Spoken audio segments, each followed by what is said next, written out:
ब्रह्मांड यानी कि यूनिवर्स में जीवन की खोज एक बहुत ही रोचक और महत्वपूर्ण वैज्ञानिक अध्ययन है। क्या आप जानते ब्रह्मांड में जीवन खोजने वाले लोगों को क्या कहा जाता है? जीवन की खोज के लिए किन किन चीजों और परिस्थितियों की खोज की जाती है? जीवन यानी कि लाइफ मिलने की संभावना और अन्य ग्रहों और उनके चंद्रमाओं सहित कहां-कहां खोज की जा रही है? ब्रह्मांड में जीवन की तलाश के लिए कौन कौन से मिशन किए जा रहे हैं? ब्रह्मांड में जीवन की खोज में क्या क्या चुनौतियां हैं? नासा ने सौरमंडल में ही कैसे खोज लिया एक्सोप्लैनेट है जहां पनप रहा है जीवन?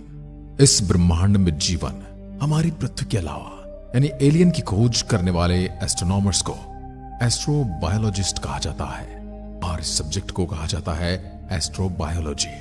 इस अध्ययन का मुख्य उद्देश्य यह समझना है कि ब्रह्मांड यानी कि यूनिवर्स में जीवन यानी कि लाइफ कहां और कैसे हो सकता है।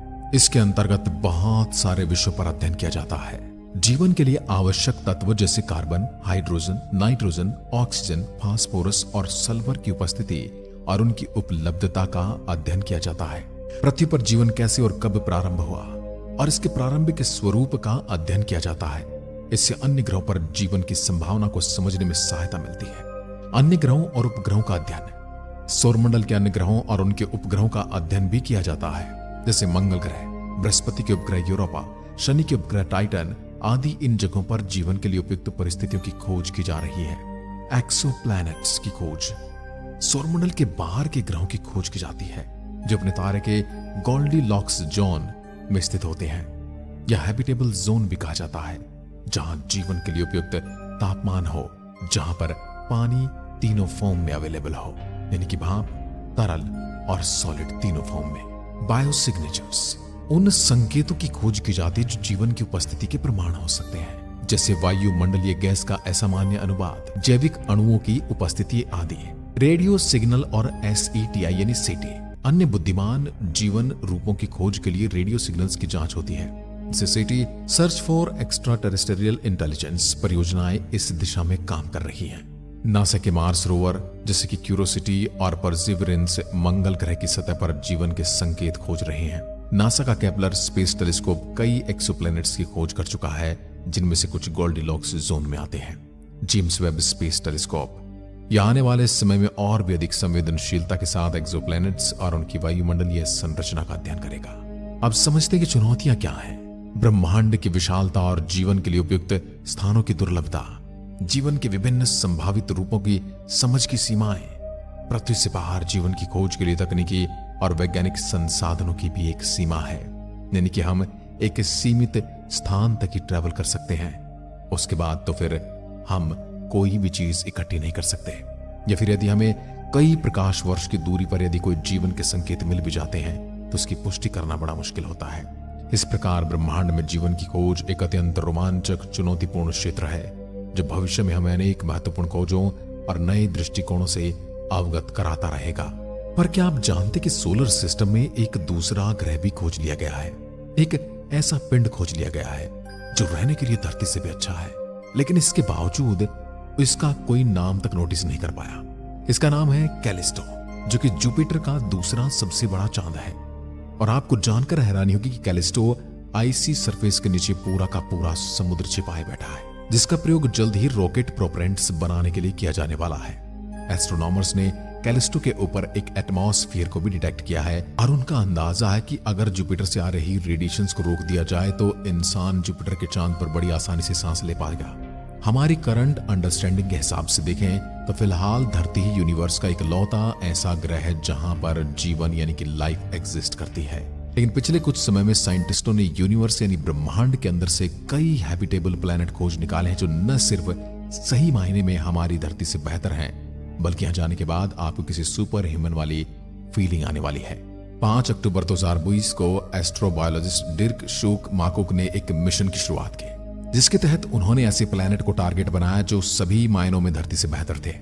और आपको यकीन नहीं होगा कि उन्हें ऐसे प्लैनेट भी मिल चुके हैं, एक या दो नहीं बल्कि पूरे के पूरे 24। इन सुपर हैबिटेबल प्लैनेट की खोज करने के लिए माकुक और उनकी टीम ने एक अलग ऑब्जर्वेशन करने की सोची और इसके लिए उन्होंने क्राइटेरिया की एक लिस्ट बनाई।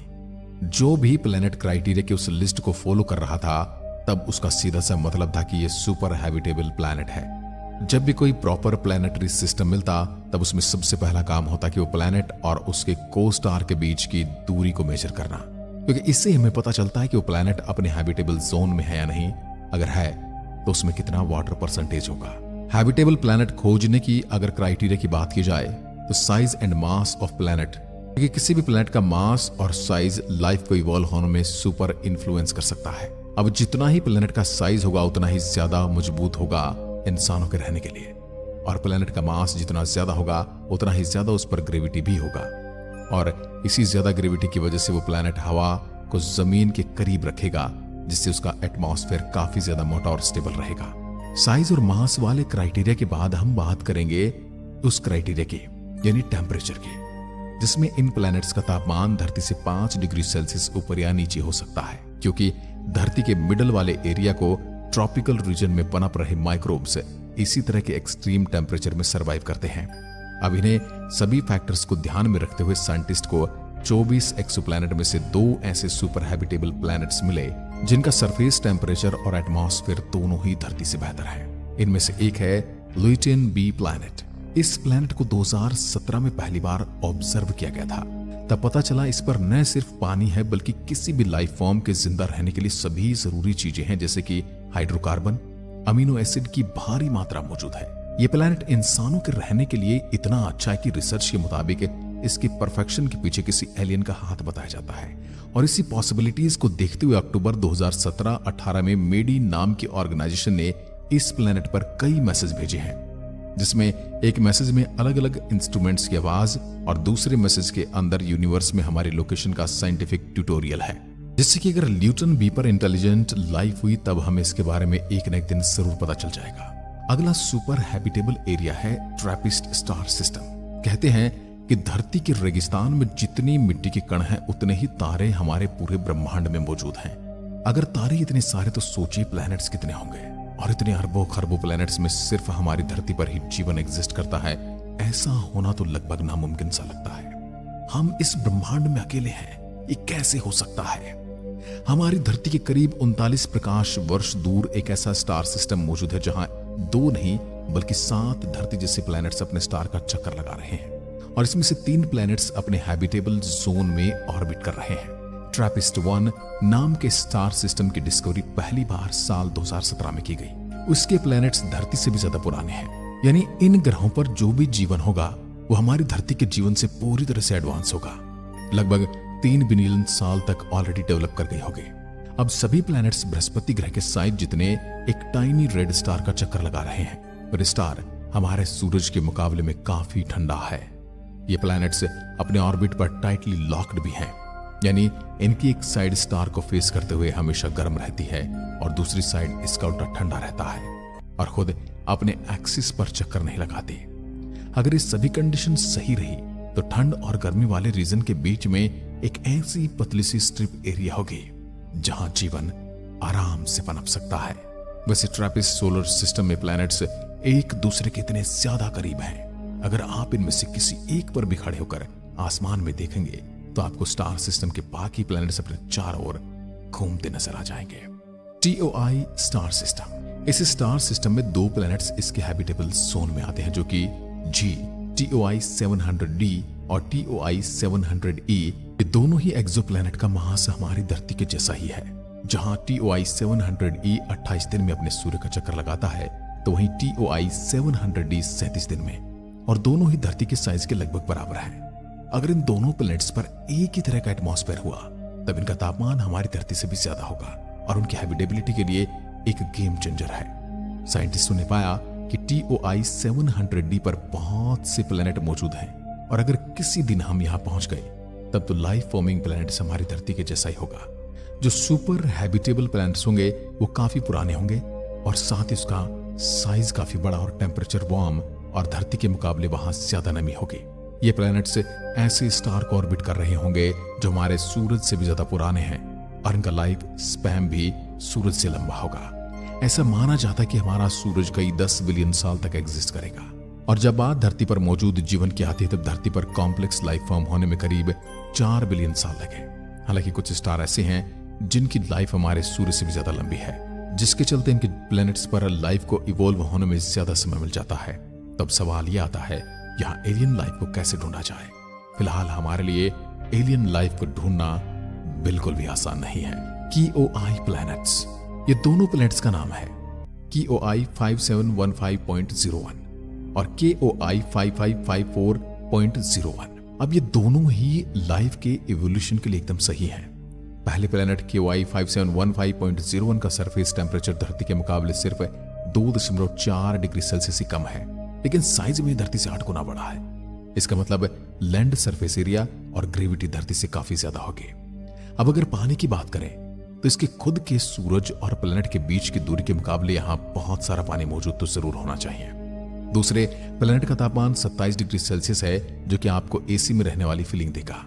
अब यहां जमीन के टेक्टोनिक प्लैनेट्स की हलचल की वजह से नाइट्रोजन साइकिल लगातार चलती रहती है। अब आपको लगेगा कि नाइट्रोजन से लाइफ इवॉल्व थोड़े होगा। हम में से ज्यादातर लोगों को लगता है कि धरती पर ऑक्सीजन का ज्यादा होना बहुत जरूरी है, लेकिन सच तो यह है कि धरती पर सबसे ज्यादा नाइट्रोजन ही है।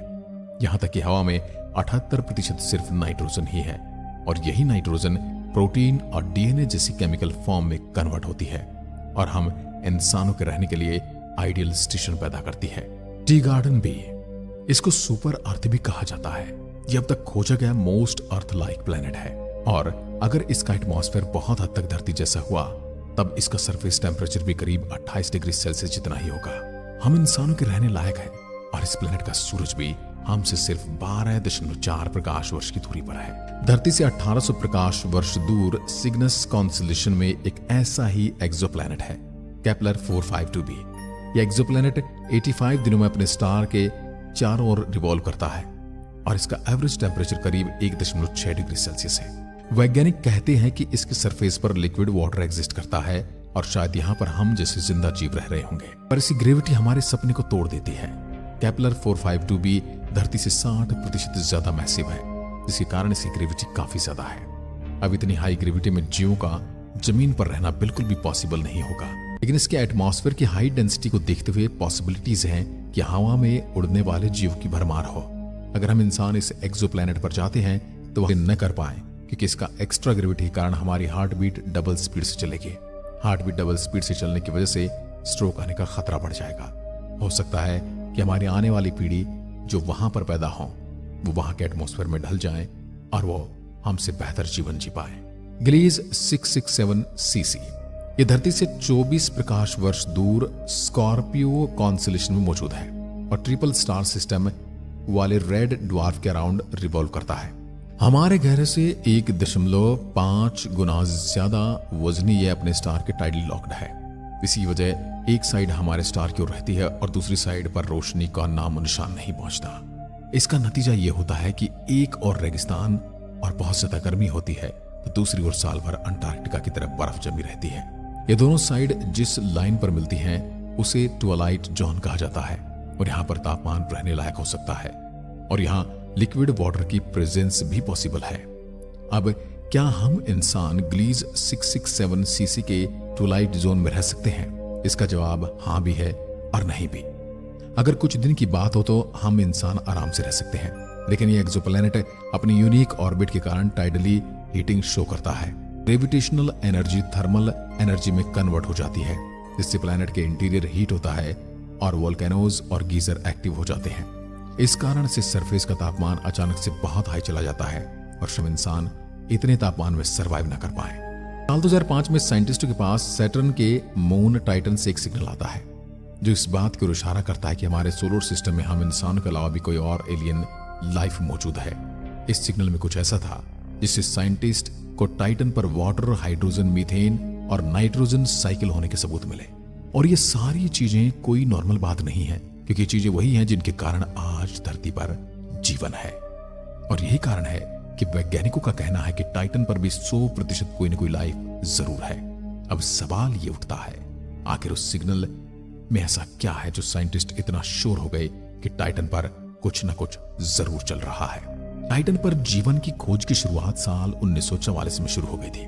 उस समय Dutch American astronomers Gerard Kuiper Titan पर जीवन की खोज कर रहे थे, और इसी दौरान उन्होंने देखा टाइटन का एटमॉस्फेयर धरती पर रहने वाले जीवों के लिए बिल्कुल आइडियल है। 15 अक्टूबर 1997 को टाइटन पर खोज के लिए कैसिनी ह्यूजेंस प्रोब लॉन्च किया गया।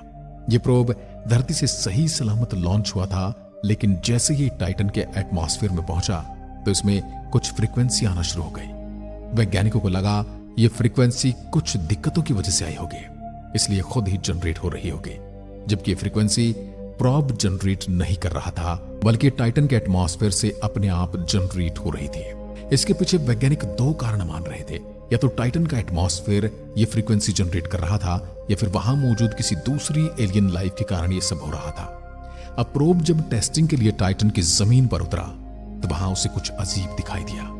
जब उसने टाइटन की मिट्टी की केमिकल टेस्टिंग की तो पाया गया कि टाइटन के एटमॉस्फेयर में हाइड्रोजन फॉर्मेशन तो होता है और ये पूरे एटमॉस्फेयर में डिस्ट्रीब्यूट भी हो रहा है, लेकिन जहां से हाइड्रोजन अपने हाल के वेट के कारण एटमॉस्फेयर में रहना चाहिए वहां से गायब हो रहा है। हैरान करने वाली बात इसलिए है क्योंकि हमारी धरती पर कुछ ऐसी स्पीसीज हैं वो धरती से हाइड्रोजन खींचकर जिंदा रहती हैं, और अगर इसे टाइटन पर देखें तो टाइटन पर भी यही हो रहा है। टाइटन पर भी लाइफ है, हालांकि लाइफ ऑक्सीजन पर नहीं बल्कि मीथेन पर सरवाइव करती है। टाइटन पर लाइफ है या नहीं, इसको लेकर वैज्ञानिक श्योर नहीं है, पर आता है कमेंट में लिखकर जरूर बताइए। एक बार फिर मिलते हैं।